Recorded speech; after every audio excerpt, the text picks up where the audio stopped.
Good afternoon, students. In the last class, we discussed up to the heat engine. Now we pass on to the Carnot's ideal heat engine. So we have in the previous chapters and many things we have read that the heat engine cannot have the 100% efficiency. So what is the maximum possible efficiency for the heat engine that we are going to see him. So in the year of 1824, a young French engineer, Sadi Carnot, proved that a certain reversible engine operated in cycle between the hot and the cold reservoir can have the maximum efficiency, and thus that engine is called as a Carnot engine. So a reversible heat engine operating in a cycle between the two temperatures in a particular way is called a Carnot heat engine. So this Carnot engine has four parts. What are that four parts has to be given here. First one is a source, and then sink, and then insulating stand, and then working substance. So these four are the main parts for the Carnot engine. So what is the source means? If the source is nothing but heat maintained for at a constant high temperature, that is any amount of heat can be extracted from it without changing its temperature. So the source is nothing but reduce heat but does not make any change in the temperature. So that is the source. And sink is nothing but it will maintain the cold body. It means the low temperature has to be constant and any absorptions of heat has to be there, but it will maintain as a cold body. It's a reversible of a source. So source maintain the hot that is a hot temperature. The high temperature it maintain for the hot body. The sink maintain the low temperature for the cold body. Insulating stand is nothing but is perfectly non-conducting material. So heat is not conducted through with this stand. And working substance is nothing but it's an ideal gas enclosed in a cylinder with perfectly non-conducting walls and perfectly conducting bottom. So a non-conducting and the frictional piston is fitted in it. Okay, that is a working substance. So these four are the main parts in the Carnot engine. So these are given here. So this is the insulating wall, and here the ideal gas is filled, and insulating stand, and this is a source at the TH and sink at the TL. So what is a Carnot cycle? So the working substance is subjected to four successive reversible process forming what is called Carnot cycle. Like first we are taking on initial pressure and the volume of the working substance, so that should be taken as P1 V1, and step A to B, that is a quasi-static isothermal expansion. So P1 V1 TH2 P2 V2 TH. You know what is TH? It's a high temperature. Now the cylinder is placed on the source. The heat flows from the source to the working substance through the bottom of the cylinder. Since the process is isothermal, the internal energy of the working substance will not change. So the input increases, heat increases the volume of the gas. The piston is now allowed to move out very slowly, that is quasi-statically, so it will be shown there. W1 is the work done by the gas in expanding from the volume V1 to V2 with the degrees of the pressure from P1 to P2. This represented by a PV diagram that is given here as a B paths. Okay, so this is an isothermal, and how the process has to be going here, that should be clearly given with this diagram. Okay, so the work done by the gas is given by QH is equal to W A to V, that is V1 to V2 PdV, because here we are taking the volume, two volumes. Since the process occurs quasi-statically, and then the gas in equilibrium with the source will reach the final state. The work done is in the isothermal expansion, so that should be given as work done A to V mu RT. So with the natural log of V2 by V1, that is the area under the curve. So these are the different curves will be getting from the work done in a Carnot cycle. So okay, it's a cyclic one, no? So for that different, we are getting a different graphs in it. Okay, so and the how the Carnot cycle will be, this will be given in a diagrammatic way. See here, the adiabatic compression is there, and then the source at TH we are having the isothermal expansion, and then thermal insulation, then adiabatic expansion, again come to the sink. So it's a it's a diagrammatic one. So the step B to C, quasi-static adiabatic expansion from the P2V2 TH2 P3V3 TL. That is, a cylinder is placed on the insulating stand and the piston is now allowed to move out. So what happened? The gas expands adiabatically from the volume 2 to volume 3. So the pressure also falls from P2 to P3. So the temperature will be falls to lower temperature. So the adiabatic expansion is represented by the curve of BC in the PV diagrams. That is, this BC will represent the curve of the adiabatic expansion from the PV diagram. And that the adiabatic process also occurs as a quasi-statically, and implying this process is a reversible one, and the ideal gas is in the equilibrium throughout the process. So now we have taken the work done for adiabatic expansion, that is B to Z, V2 and V3, because first the change will happen from V1 to V2, now V2 to V3, same pressure PdV. For that we are getting that mu R by nu minus 1 TH2 T minus 2 TH minus TL. So this will be the area under the curve BC. And now the next step, that is C to D. So quasi-static isothermal compression from P3 V3 TL to P4 V4 TL. So that is also given in the diagram. Now here the cylinder is placed on the sink and the gas is isothermically compressed until the pressure and volume become P4 and V4. Now it is represented by the curve CD in the PV diagram. Let the work done C to D. What is the work done on the gas? So according to the first law of thermodynamics, QL is equal to VW minus CD WC to D, and that is a V3 to V4. Now the volume has to be changed.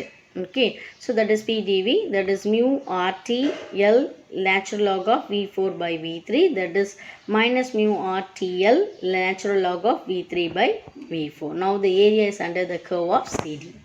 Now next, the V3 is greater than V4, so work done is negative, so that will imply that the work done is on the gas. We already discussed this, right? If it is positive, then the work done is by the gas. Now we will getting the answer as in the negative, so it is work done on the gas. Now the step 4, that is D to A. So quasi-static adiabatic compression now takes place. So this will be taken place as P4 V4 TL to P1 V1 TL. So it's a cyclic one. Okay, it goes to the next pressure, next volume, and the high temperature, and then next pressure, next volume, low temperature, again next pressure, next volume to high temperature. Like that it will be going as a cyclic process. So it's a fourth one. Now the cylinder where it is placed means insulating stand again, and the gas is compressed adiabatically till it attains the initial pressure, volume 1, and then temperature TH. So this will be getting the curve only with the dA in the PV diagram. So work done will be calculated from D to A, that is P dV from V4 to V1. So mu R by nu minus 1 TH minus TL. This is also we are getting as a negative. So the adiabatic compression work also done on the gas, not by the gas. So it is on the gas. So we are getting the negative value. Now the net work done, we are going to calculate everything. So that is from A to B, B to C, and C to D, and then D to A. So since D to A is equal to minus of B to C, so we are substitute that, we will get the answer as W A to B plus W C to D. So the work done is net work done by the Carnot angel in one cycle is nothing but W is equal to modulo of W A to B minus modulo of W C to D. So the equation shows that the net work done by this working substance in one cycle must be equal to the enclosed by ABC of the PV diagram, area of ABC PV by the diagram. Okay, so it is very important to note that after one cycle the working substance returns to the initial temperature. So this implies that the change in internal energy of the working substance one cycle is 0. Okay, so understood. So after every working things again it will be going to its initial temperature. Okay, next we pass on to the Efficiency of a Carnot engine. So efficiency is nothing but the ratio of a work done by the working system in one cycle to the amount of heat extracted from the source. That is nothing but what work has to be done to the amount of heat extracted. That is a Carnot engine efficiency. So eta we are taken as efficiency, that's equal to work done by heat extracted. So that is W by QH. So from the first law of thermodynamics, W is equal to QH minus QL. So eta is equal to QH minus QL by QH, that is 1 minus QL by QH. So applying the isothermal conditions, we are getting QH is equal to mu RTH natural log of V2 by V1. QL is equal to mu RTL natural log of V3 by V4. So we are omitting the negative sign because we are not interested only, we are interested only in the some amount of heat ejected in the sink. So we are taken this QL by QH is equal to TL natural log of V3 by V4 QH TH natural log of V2 by V1. What is the adiabatic condition? We are getting that is TH V2 mu minus 1 is equal to TL V3 mu minus 1. TH V1 mu minus 1 equal to TL V4 mu minus 1. So we are getting the above two equations. So by dividing the above two equations, we are getting that V2 by V1 mu minus 1 is equal to V3 by V4 mu minus 1. Okay, so which implies that V2 by V1 is equal to V3 by V4. So we are substituting this with the equation. We are getting QL by QH is equal to TL by TH. So nothing but the efficiency is 1 minus TL by TH. So TH/TL should be expressed in a Kelvin scale. What are the important results we are getting from this? No, eta is always less than 1 because TL is less than TH. This will implies that efficiency cannot be 100%. It can be 1 or 100%. Only TL will be 0 Kelvin. So this will be impossible to attain practically. Efficiency of Carnot's engine is independent of the working substance. It depends only on the temperature of the source and the sink. So the greater difference between the two temperature have the higher efficiency. TH is equal to TL is efficiency then equal to 0. That means no engine can working source and sink at the same temperature. So the entire process is reversible in Carnot cycle, so that the Carnot engine is itself a reversible engine and has a maximum efficiency. But all the practical heat engines like a diesel engine, petrol engine, steam engine have the cycles which are not perfectly reversible. So their efficiency is always less than Carnot efficiency. So this can be stated as in the form of the Carnot theorem. That is it's stated as between two constant temperature reservoirs, only the Carnot engine have maximum efficiency. All the real heat engines will have the efficiency less than the Carnot heat engine. So this will be given as a Carnot theorem. Understood, students? And next we pass on to the entropy and the second law of thermodynamics. We have seen in the equations and we are getting the quantity as QH by TH is equal to QL by TL. So what is that? Q by T is nothing but the entropy. It's a very important thermodynamic property of the system. That is, it's a state variable. This QH by TH is entropy is received by the Carnot engine from the hot reservoir, and QL by TL is a entropy given out by the Carnot engine to the cool reservoir. So both the reversible engines have both entropy should be same, so that the change in entropy the Carnot engine in one cycle is 0. So this proved in the equations, and but for all the practical engines like diesel and petrol engines which are not reversible engines, but they can satisfy the relations, that is QL by TL greater than QH by TH.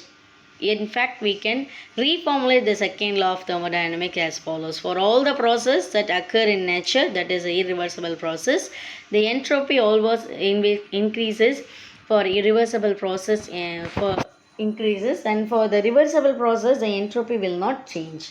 Entropy determines the direction in which the natural process should occur. So we know, come back to the question, why does not heat always flow from a state of higher temperature to a lower temperature and not in the opposite direction? Because entropy increases when heat flows from hot object to cold object. If the heat were to flow from a cold to hot object, entropy will decrease, leading to the violation of second law of thermodynamics. Entropy is also called as a measure of disorder. So all natural process occur such that the disorder should always increases. For that we are considering one bottle with the gas inside, and when gas molecules are inside it has a less disorder. Once it spreads into the entire room it leads to more disorder. In other words, when the gas is inside the bottle the entropy is less. Now the gas spreads into the entire room, the entropy increases.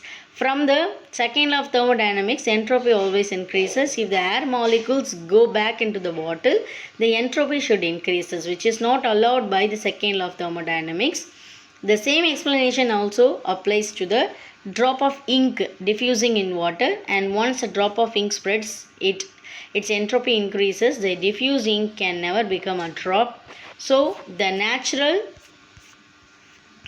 process occur in such a way so that the entropy should increase all the irreversible process. So this is the second law of entropy or the second law of thermodynamics. Understood, children? So up to this your 8th unit is over. So read all the questions in the book back, and I already given some questions in the video classes also.